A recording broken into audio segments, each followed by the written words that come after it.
ലഹരി നിർമ്മാർജ്ജന സമിതിയുടെ പുതിയ ഓഫീസ് പ്രവർത്തനം ആരംഭിച്ചു. ആധുനിക സൗകര്യങ്ങളോടെ പ്രവർത്തനം തുടങ്ങിയ പുതിയ ഓഫീസിന്റെ ഉദ്ഘാടനം പി ഉബൈദുള്ള MLA നിർവഹിച്ചു.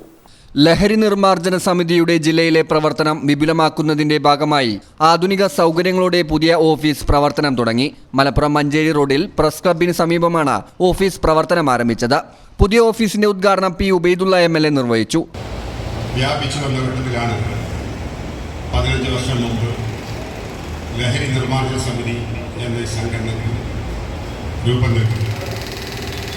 നിരവധി സംഘടനകൾ ഈ രംഗത്ത് വർഷങ്ങളായി പ്രവർത്തിക്കുന്നുണ്ടെങ്കിൽ പോലും യഥാർത്ഥത്തിൽ ലഹരി നിർമ്മാർജ്ജന സമിതി രൂപം കൊണ്ടതിന് ശേഷമാണ് ലഹരിക്കും മദ്യത്തിനുമെതിരായ പോരാട്ടം അതിന് കൂടുതൽ കരുത്ത് പകർന്നു ഈ പ്രവർത്തനം കൂടുതൽ ജനകീയമായും എന്ന കാര്യത്തിൽ പാണക്കാട് സയ്യിദ് അബ്ബാസ് അലി ശിഹാബ് തങ്ങൾ മുഖ്യ അതിഥിയായിരുന്നു. ചടങ്ങിൽ ലഹരി നിർമ്മാർജ്ജന സമിതി എംപ്ലോയീസ് വിംഗ് സംസ്ഥാന പ്രസിഡന്റും ജില്ലാ പഞ്ചായത്ത് അംഗവും മാറാക്കര ഹൈസ്കൂൾ ഹെഡ്മാസ്റ്ററുമായിരുന്ന മൂർഖത്ത് ഹംസ അനുസ്മരണവും LNS ബോധം ക്യാമ്പയിനിന്റെ ഭാഗമായി ഏറ്റവും നല്ല ലഹരി വിരുദ്ധ പ്രവർത്തനം നടത്തിയ പോരൂർ UCNM UP സ്കൂളിന് മൂർഖത്ത് ഹംസയുടെ നാമധേയത്തിൽ ഏർപ്പെടുത്തിയ പുരസ്കാര സമർപ്പണവും നടന്നു.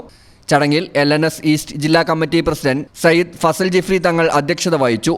വെസ്റ്റ് ജില്ലാ സെക്രട്ടറി അഷ്റഫ് കോടിയിൽ കർമ്മപദ്ധതി പ്രഖ്യാപനവും നയരേഖ അവതരണവും നടത്തി. KBOWA ജില്ലാ ജനറൽ സെക്രട്ടറിയും KBOWA ജില്ലാ ജനറൽ സെക്രട്ടറിയും LNS ഈസ്റ്റ് ജില്ലാ സീനിയർ വൈസ് പ്രസിഡന്റുമായ PP Alavikutty, headmaster UC Narayana Namboothiri, സംസ്ഥാന general secretary OK Kunhikomu, Malappuram press club president Vimal Kottakkal, Moorkhath Ahammed, CKM Bappu തുടങ്ങിയവർ പങ്കെടുത്തു. News bureau, Malappuram.